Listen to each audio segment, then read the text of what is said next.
Hello, everybody, and welcome, and thank you for joining us on the first of our 3 webinars in our summer series.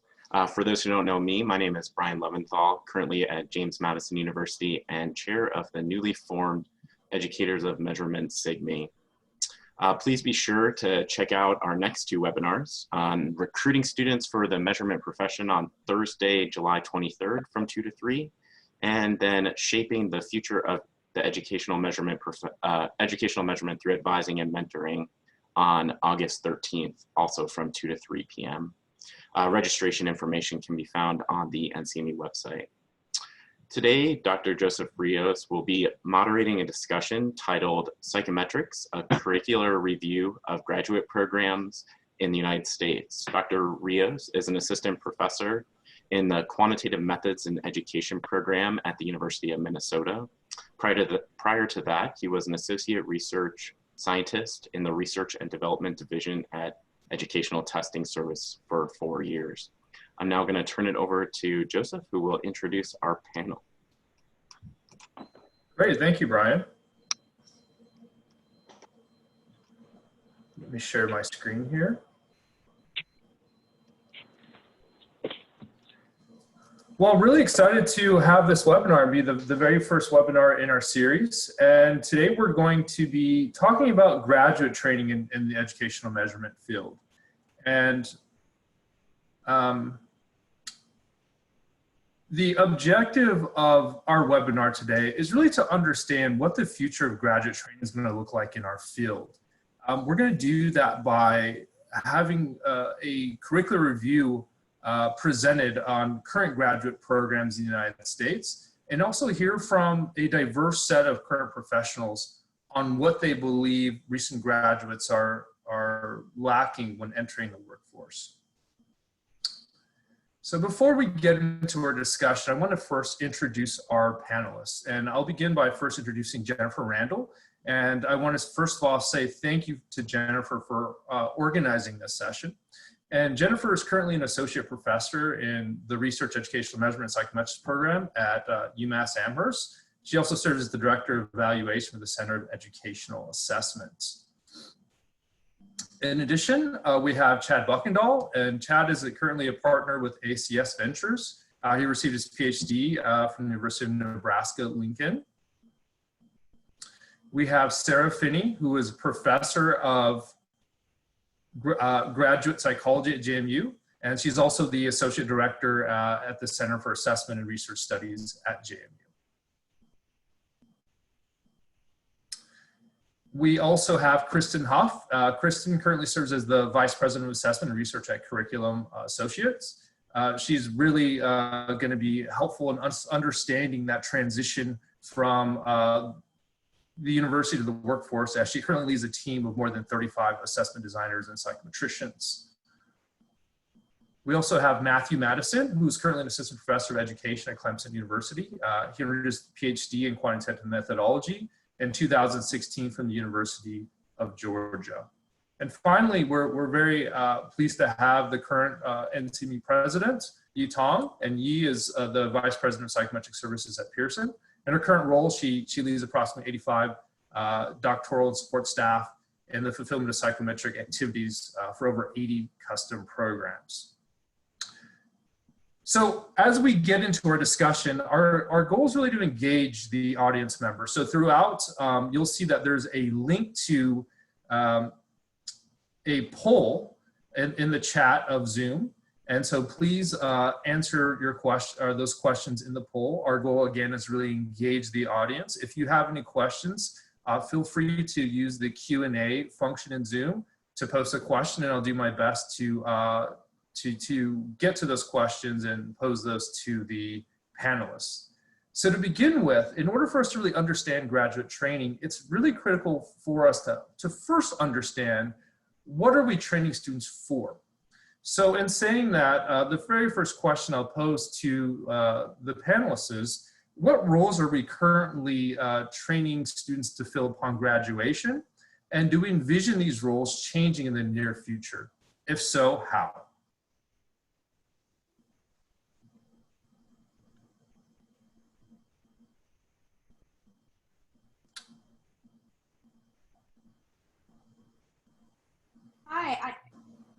can talk from my perspective at we are I work at Curriculum Associates. We are primarily a curriculum and instruction organization. We do have an assessment. It is an interim assessment, computer adaptive, vertically scaled, K-12, math and reading. It is designed for purpose and use to provide instructional recommendations and administered 3 times a year. Currently, we serve over 8 million students in K-8 in the United States. So I think there may be a gap, Joseph, which is why I hesitated to jump in when you first asked this question, because I'm curious to know what the professors think they're training their grad students for versus what I need. So I assume when I see those graduates from our universities in this field, I assume off the bat they have the skills in terms of the background training in classical and IRT methods, that they understand what the various statistical and psychometric analyses. Of course, they're going to need training and what it feels like to do it in an operational setting. But the skills that really distinguish the people I hire from the people who I don't hire are communication. And I don't mean just communication in terms of I can stand up and give a really engaging presentation about my work, but communication in terms of thoughtfulness of interpretation, being able to present things in documents and email and PowerPoints in a succinct way for the audience for whom it's intended. Many people that I see coming out of grad programs, not all of them. Sarah's nodding her head. I think I've actually won an award for how many people I've hired out of JMU because they know how to communicate really well. But it's knowing your audience. And so many grad students that I see fresh coming out of programs assume that the only other people they are going to be communicating with are other psychometricians. And that's just not the case. Or if it is, then it's likely going to give you very limited opportunities for growth. So I could say a lot more, but I'm going to pause there. Thank you. Great. And do we have any panelists from the academic world that can speak to this question, particularly about how or what roles we're currently training grad students for, and whether we see these roles changing in the near future? Sure, Joseph, I'll give it a go. And Matthew, you can jump on if you want. Yeah. We train them for a variety of careers. In fact, when we advertise our program, I think I'm the one that's speaking in the video about all the different careers you could possibly have. And students change their interests during their time with us. They may start out saying they want to go into academia, and then after being a TA, they say, I don't want to do that. So we have to train them for a K-12 setting, a higher ed setting, certification testing, licensure, academia, all of those things, knowing we're not really sure what they're going to, where they're ultimately going to end up. And then they move every few years to different places.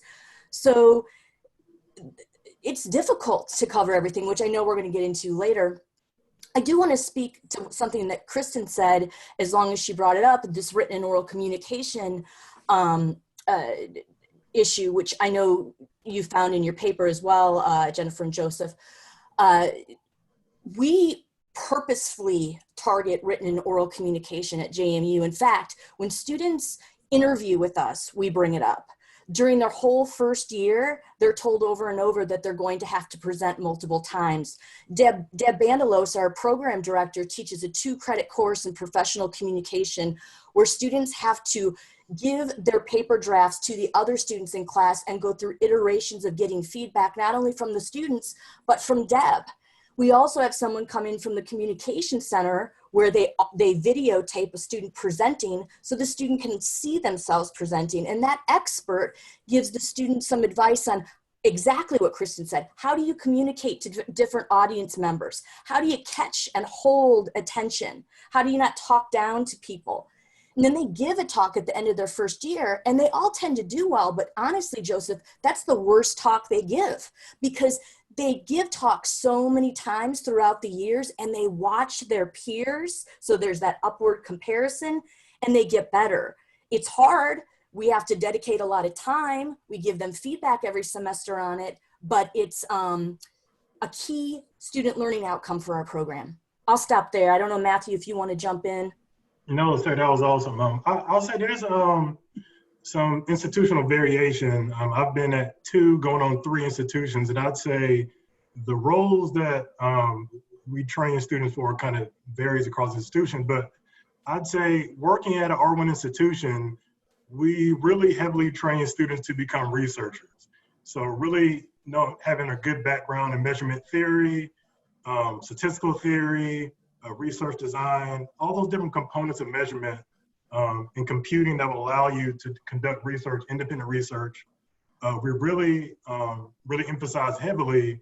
I'll say, I think we tend to train academics, or at least I've done a decent job of training academics, which you would think means you're training them to communicate, but I'd say I haven't, and we haven't in general done a good enough job of training students to communicate with different audiences, all the different components of communication that Sarah and Kristin mentioned. We haven't done a good enough job with that.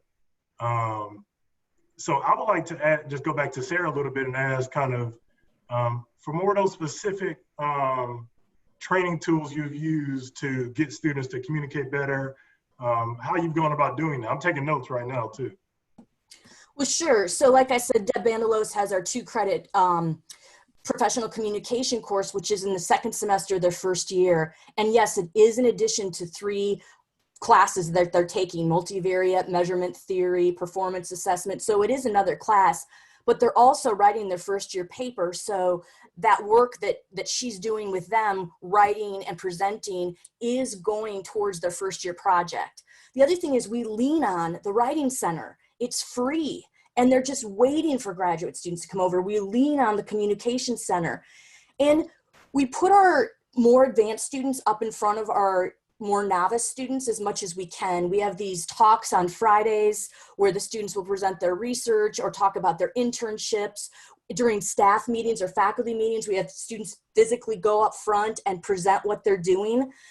The other thing is we have a stat consulting class at the end of our first year. It's taught in Maymester, so nothing's competing with it. It meets several days a week, and that is all about oral communication. So the student is the consultant, the professional. I am the client. Sometimes I'm an awesome client who is really cooperative and knows a lot. Sometimes I'm a horrible client, really combative, and I don't know a lot, and I'm telling them what they're telling me can't be so. And they have to figure out how to communicate with me in a professional way and respond accurately according to where I am knowledge-wise. It is stressful for the students, but boy, do they value it. And it's stressful for the instructor too, just FYI, if you plan to do it. Great. So Sarah, one thing that you really mentioned there is that it can be difficult for professors that are training graduate students because there are a host of different positions that they could be filling upon graduation that may require a different skill set. You know, at the University of Minnesota, we have a lot of students that work in our local school districts here in Minneapolis and St. Paul. And you may have other students that want to go to an R1. You have others that may want to work in operational settings. And each one of those requires a set of different skills. And so I want to know from the folks in industry, do you see kind of the roles of some of psychometricians or measurement specialists changing in the near future?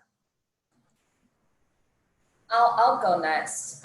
So I work for Pearson, and I oversee 2 different teams. One is in the K-12 assessment space, and the other is in the licensure certification space. And so it's very practice-oriented, operational work mostly. And if you asked me this question a year ago, I may not have the same answers I would have now. I feel like the COVID-19 situation has changed our daily lives a lot, but then it is also shaping the assessment field quite a bit. We saw so many different changes just in the past, and I wonder what will continue to evolve and what's really in store for us in the next 12 months. So from a graduate school perspective, I think graduate school is a really special time in someone's life. And so for all the graduate students that are out there, really, really cherish the time you have. This is a very special time. I would really advocate for a very wide, comprehensive, basic concept, theory, all the training that our graduate programs can really cover. I think it's important to have a very solid foundation. We can't really build a very tall building without having a great foundation. So all the basic things, they can be tedious, they can not too exciting, they can be boring, but they're really, really important, and they will build the foundation for whatever you want to do in the future. I also feel our field is one discipline that's kind of, if you really want to, you can potentially make a switch between the industry versus university academia. As long as that's something you want to do and you've been trying to keep your options open, so to speak. Like we have seen professors already tenured, but then wanted to get a taste of what it's like working in the industry. And we've also seen people who have been in the industry for a long time and then decided to pursue a tenure at the university. And I think these are all very important. We are a field that we do research, but we also practice, and there is, I would like to see a greater bond between the two, but there is existing bond between the two already. So I think for graduate students, building a foundation is really important. All the soft skills are really important. And I also see, we had this conversation at the NCME board a few weeks ago. We are talking about maybe we are at the beginning of an era where we are going to see revolutionary changes in the assessment practices and research, and how that can continue to provide the vital information that people will need when they make decisions. So in terms of trying to get yourself ready for the next few years and the years to come, build a solid foundation and work through various different things. You cannot, no task in graduate school will be so small not to provide you with the educational experience that you will need.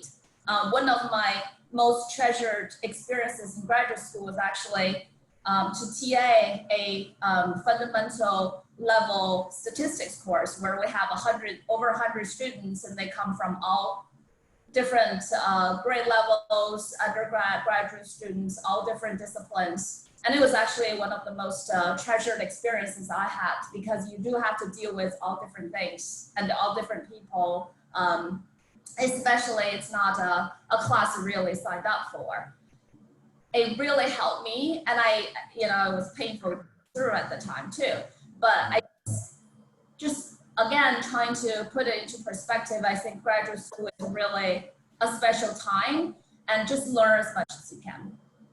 Great, thank you, Yi. And so as we move to our next discussion section, I really want us to keep in mind that there are different perspectives on, as Matthew, as you mentioned, at certain institutions in terms of that institutional culture, that program culture, in terms of what students are being trained for, the expectations in that particular program. So in thinking about the diversity of different professions that students can go in, is there a set of skills or content knowledge that we should be able to assume that any or every graduate of an educational measurement program should possess? Matthew, I see you nodding your head there. Do you want to jump in? Well, yeah, it's a really good question. And again, I'll say it's a lot of variation across where you're getting trained, but I'd say yes. I would hope that we could somehow come to an agreement on a set of skills that graduates should possess. Is there one? Definitely measurement theory, item response theory, classical test theory. I would like to say that our grads know the statistical foundation of all these different measurement models, just general latent variable modeling, factor analysis, some computing, programming / data management. What else? Jump in. I know I'm leaving some off. This is Kristin. I think that it's really important, and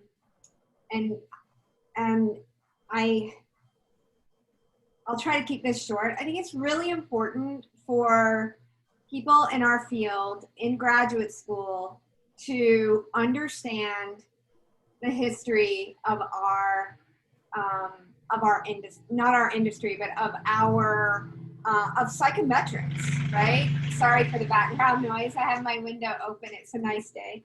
I think it's really important that people understand the history of our field and how our field came to be.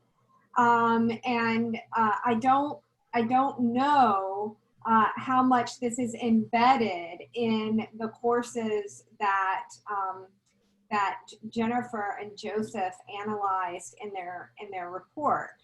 I don't recall seeing anything with the term history. Forgive me if I missed that. But I think it's important for people to understand the evolution of psychometric theory and the evolution of validity theory. I think it's important for people to understand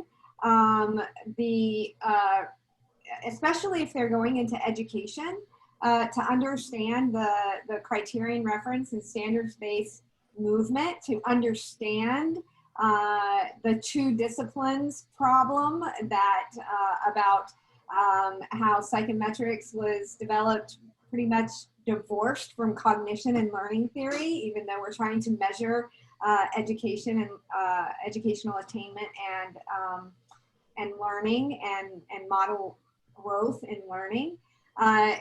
This absence of context is frustrating and baffling at best when you hire someone to work in an educational assessment program that has a role in educational decision making and policy.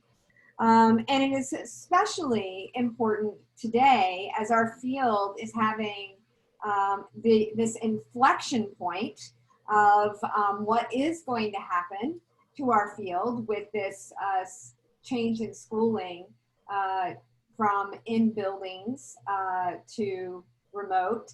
And the second inflection point that is happening nationwide with regard to reckoning with the racist culture that undergirds everything we do, including the epistemology that undergirds psychometrics. We need to reckon with that.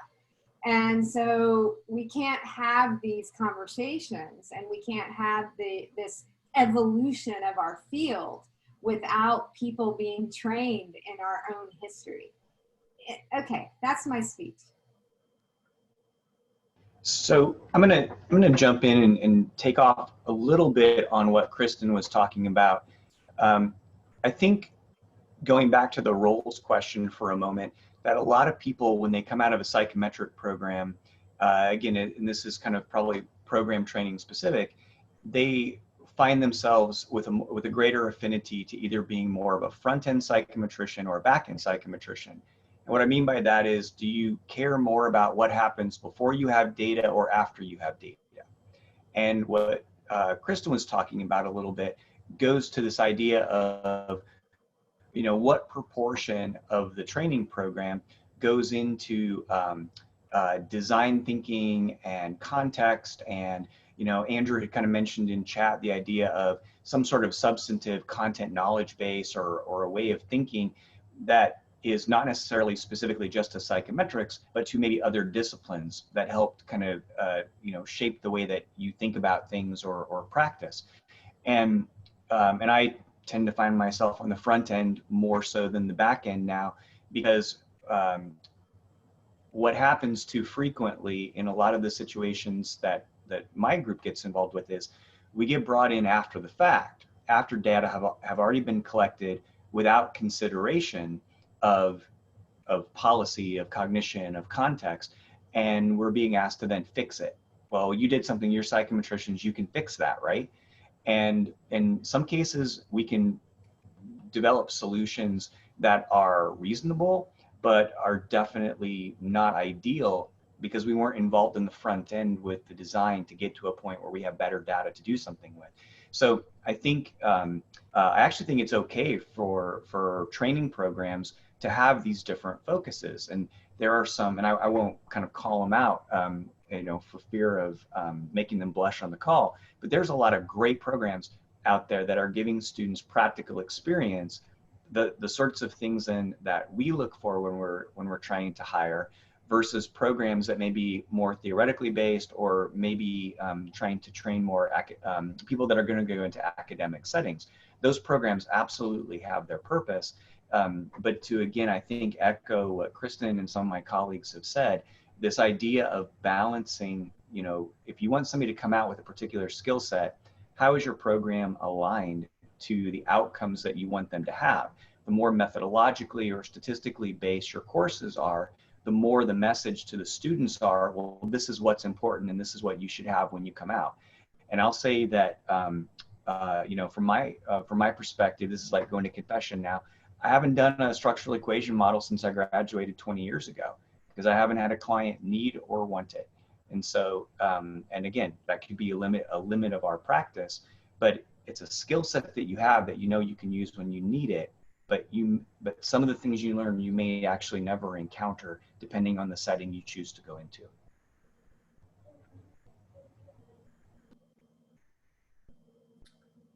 Great. Does anyone else have any thoughts? I want to say two quick things. I hear you, Kristin, on the history of psychometrics, and when I think about that, and I've heard you say this before, I almost think like in our program that might be good as like a round table or a brown bag with just our students, because I don't know how much we can dig into those things in an intro to measurement course or a psychometrics 1 type course, especially if we really want to dig into it and talk about it in like a social justice frame. So I don't know, I can think about how we could add on that experience without adding on an additional course or changing one, because it's hard to push more in.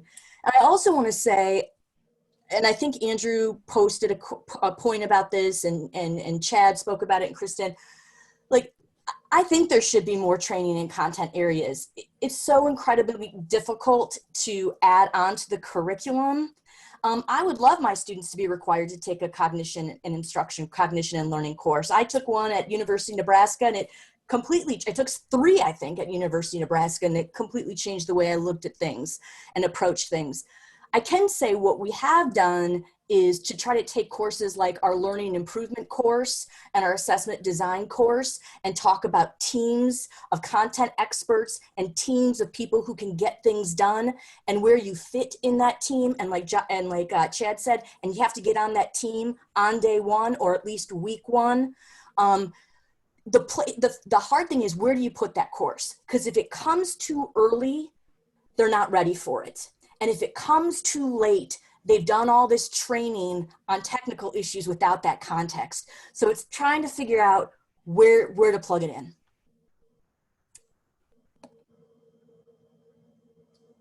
That's a great point, Sarah. And one of the things that I think we have to note is some of just the limitations we have in academic programs in terms of the amount of credits that students are required to take, the balance between their coursework, their dissertation work, potential professional development internships, the availability of professors to teach these classes. Many professors may be buying out of courses because of grant work or other kind of consultative work.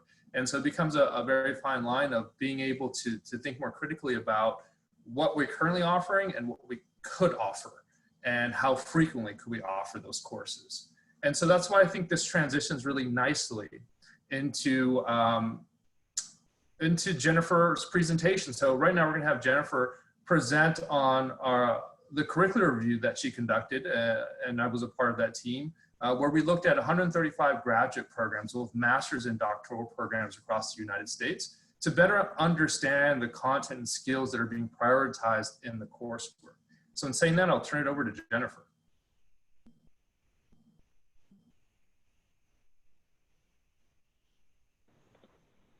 Thanks, Joseph. Let me get this started here.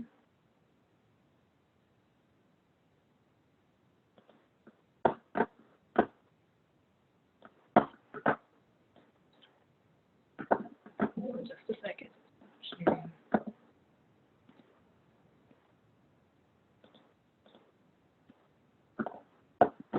It appears you can't see my screen right now, right?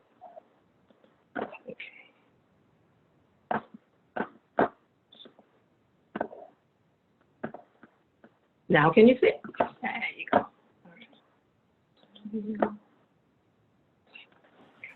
Okay, so what we did were we identified graduate programs in educational measurement using the NCME and the APA Division 5 2019 list of measurement programs. Those two lists shared about 52% of their programs in common.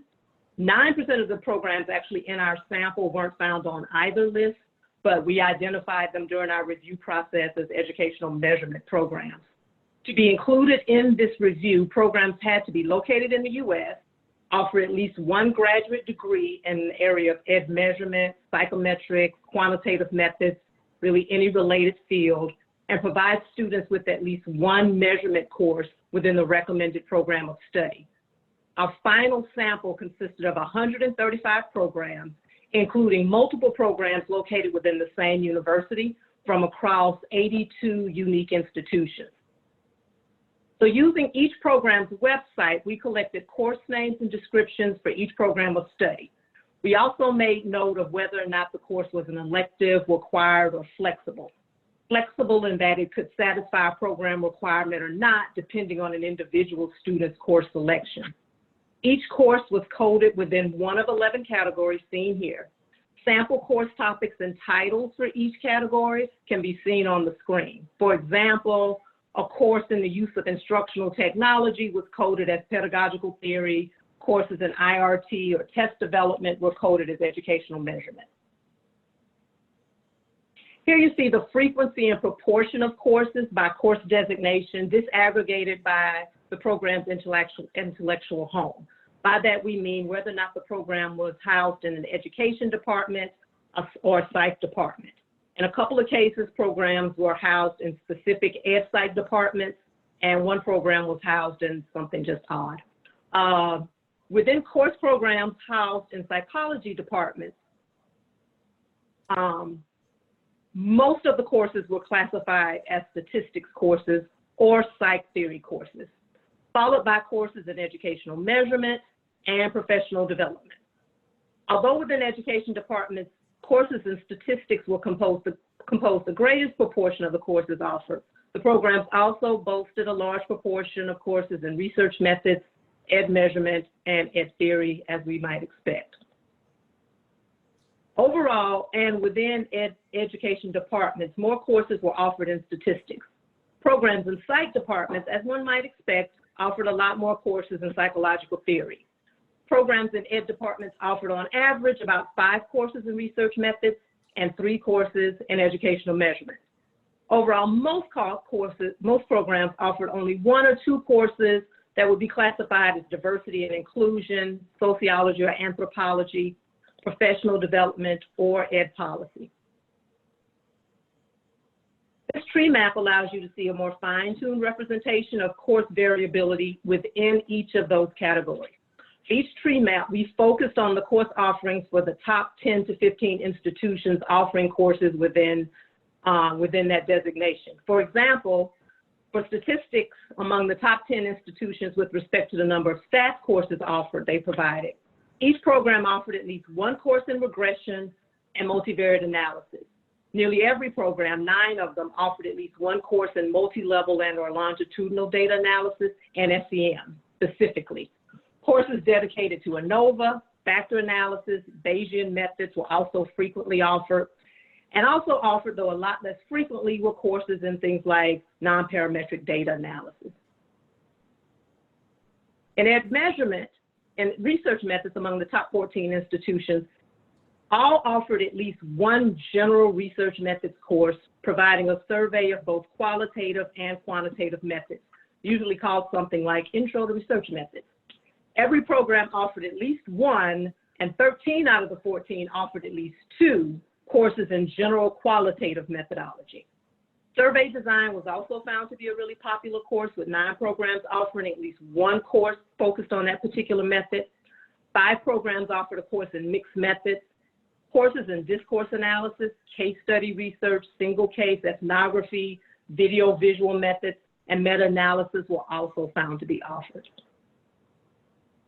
Across the top 11 universities in ed measurement, applied or general courses in psychometrics, something usually called Intro to Psychometric Theory, as well as courses in item response theory and classical test theory and test construction and assessment, were the most frequently offered courses. Several programs, though, also offered specific courses in equating, scaling, validity, G-theory, and computer-based testing.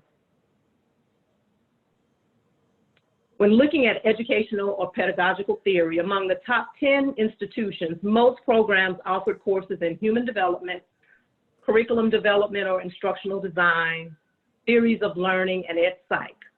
5 of the top 11 programs also offered courses in e-learning or the use of technology. We found that most institutions did not offer an extensive suite of evaluation-specific courses, with the average being around 1. 3 types of courses were most frequently offered by universities with many options: program evaluation, evaluation theory, and courses that would be considered applied evaluation or just general evaluation.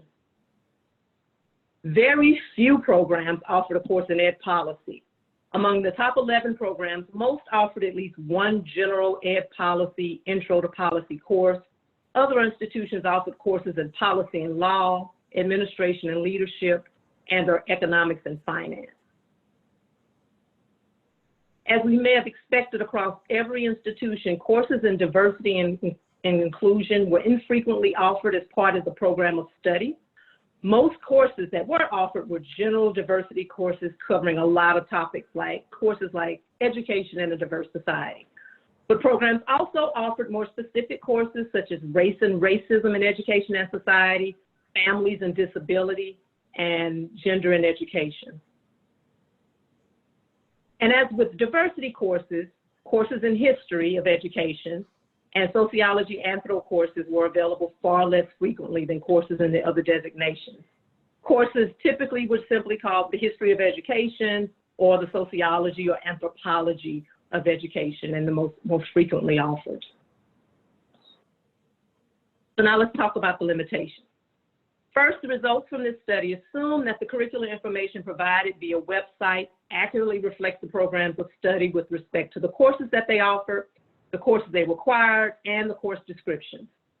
Indeed, descriptions of curricula are necessarily snapshots, as programs are expected to change with respect to the course offerings over time. Moreover, our categorization of courses relies solely on the current course descriptions provided on the program website. As the content addressed in these courses is probably going to change over time due to new developments in research, probably changes in the instructors, or just changes in the faculty or student interest and needs, the publicly available course descriptions may or may not be updated to reflect these changes. To that end, some course designations may reflect the content previously taught in the course and not the current content. In addition, a lot of programs may encourage students to take elective courses outside of their department, and these courses would not be explicitly listed on the official programs of study.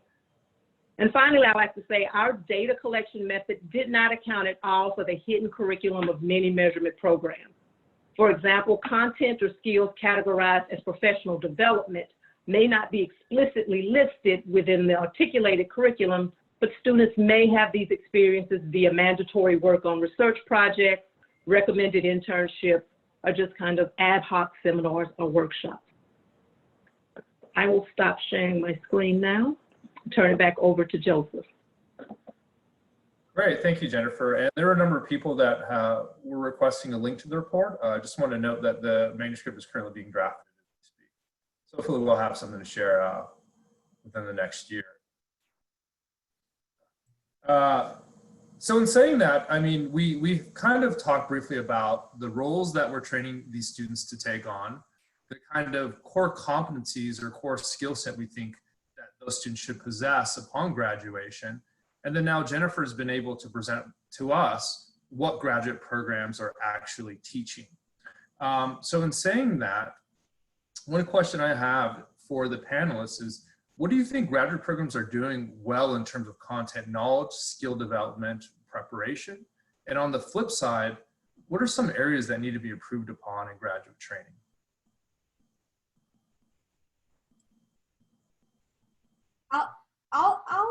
I'll speak to this. I would complement programs over the past few years. The skill set in programming and data visualization has, maybe I'm just getting old, but I mean, it's just been amazing to see over the past really five to 7 years, the skill set, it just with the programming skills and the data visualization skills. I've also would like to complement grad programs on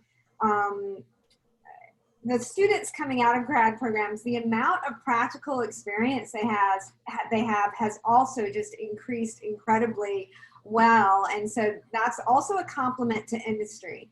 So industry is you know, we have a robust internship program in this field, in this industry, and so we need to keep doing that.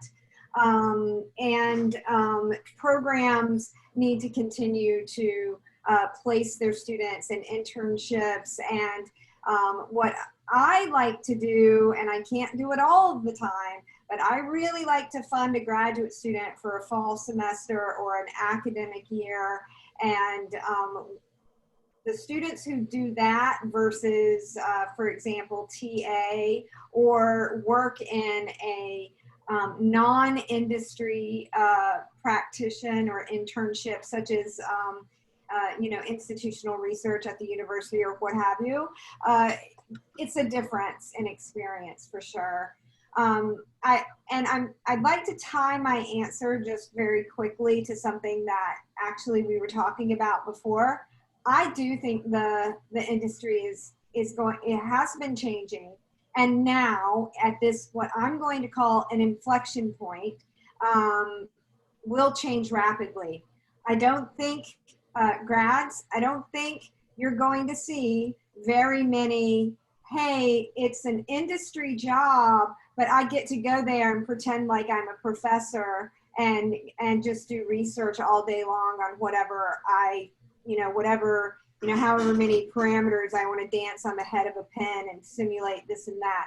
But I don't think those jobs are going to be around very much longer. The jobs are operational. If there's research, it's to inform a particular question that will improve an operational issue or a product. Yeah, I work at a company where we consider our assessment a product. So I think that the industry is changing, and so the skill sets of practical knowledge, as well as this coding and data visualization, I think are really even more important right now. And that's all assuming the baseline knowledge of IRT and CAT and statistical methodology and probabilistic thinking and stuff like that. Yeah, I'll comment as well. I wholeheartedly agree with Kristin. We assume the graduate students coming into our door have a set of solid basic skills. And I do think our programs have done a really good job in the past few years in terms of getting folks very nimble, being able to know some of the really cool data visualization or programming skills and such. And I think it's also important for the graduate programs, not only train the students on all the solid foundation, but also help them make some connections in the field, help them get an internship, help them make connections with other university professors or with the industry partners, because for our field is a very small field. We don't have that many psychometricians in the entire world. Good for us for job security. But at the same time, because we're so small, if their professors can help graduate students making some connections with others as they are going through graduate school, going to a NCME conference, going to the various opportunities, it will help them identify, also thinking about how they would be planning out the rest of their career. One other, I lost the last point I wanted to make, but I think it's important to help with those connections, and especially, and I'll put a plug in actually for graduate students wanting to serve in NCME committees and such. And because it's a small world, when you're graduate students, it's actually a really good idea to serve on NCME committees, so you get to meet all the various folks. And then also keep in mind, when you, as a graduate student, serve on NCME committee, you need to behave too. All right, thanks. And Joseph, I'll jump in here briefly. And I would say, to me, it's almost two-pronged. I actually think programs with master's level programs in psychometrics are doing a fabulous job, because they give kind of like this foundation that then allows the students to be able to then move into a doc program, or to actually move into a lot of sectors of industry and be pretty productive right away, to then do some more kind of experiential learning on the job.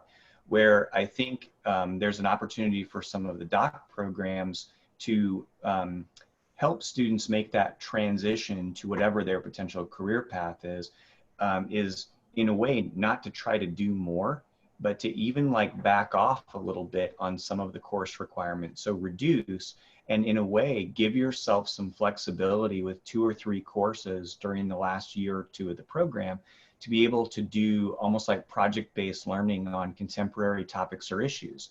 So thinking about the opportunity, instead of taking maybe a discipline-specific course, to take a course in remote proctoring, to take a course in something that Kristin was talking about earlier, some of like the history of the psychometrics, as opposed to say history of testing, which are in a way somewhat different pathways.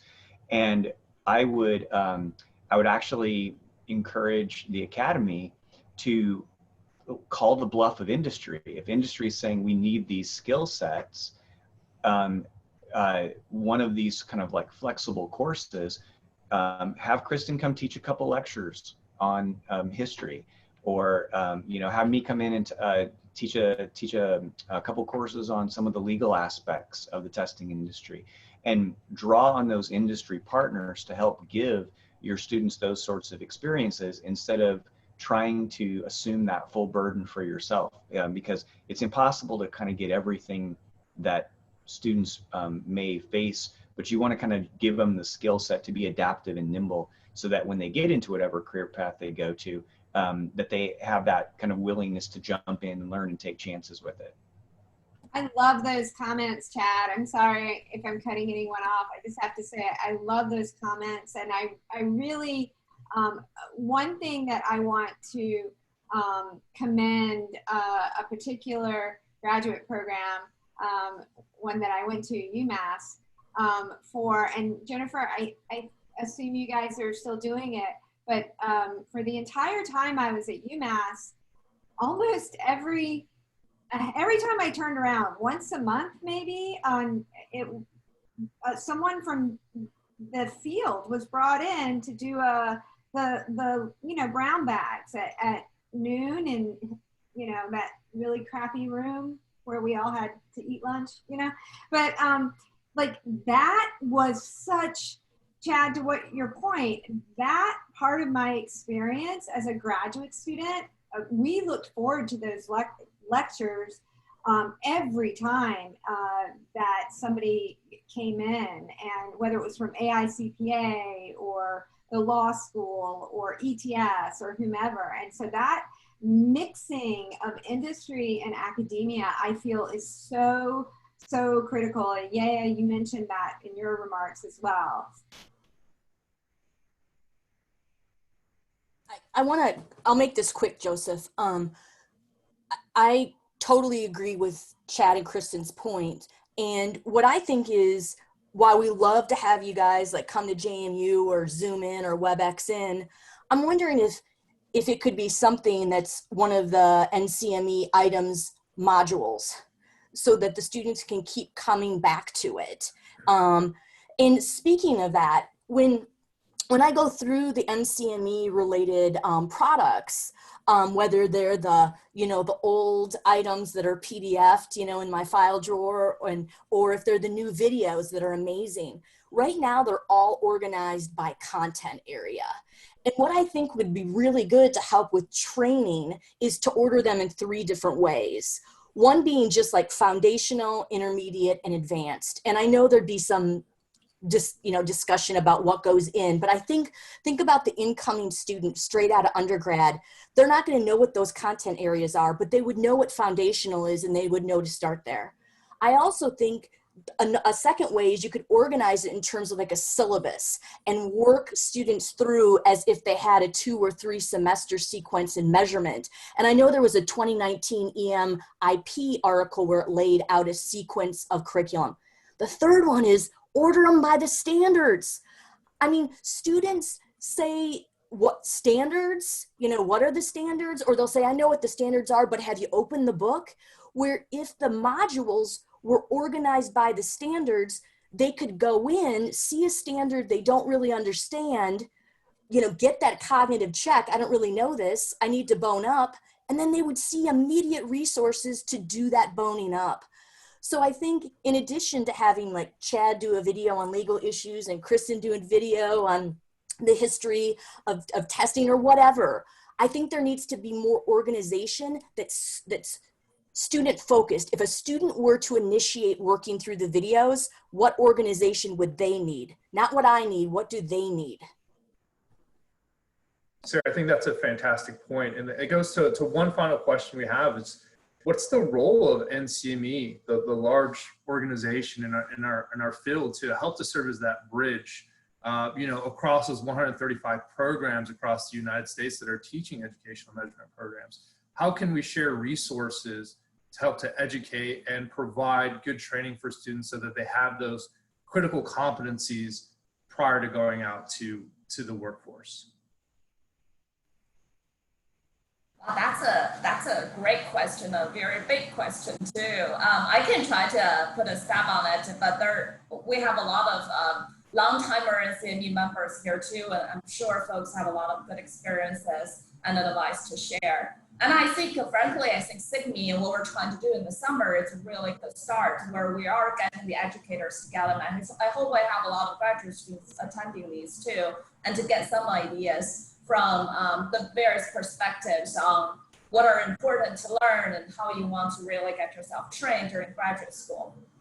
But I think we can look through the NCME conference program to think about different ways. We actually just talked with Andre, our items editor, about continued improvement into our items module. He's doing a fantastic job of getting all the items module basically taking measurement education into the 21st century. But then we also talked about these are electronic digital files and they're not static. We want to continue to think about continued improvement because our industry is evolving and we're making changes. One of the things we're also looking into is, we do these trainings at our NCME program. And one of the things the board has recently looked into was, well, we have 2 days of training at each of our conference when we could actually meet in person.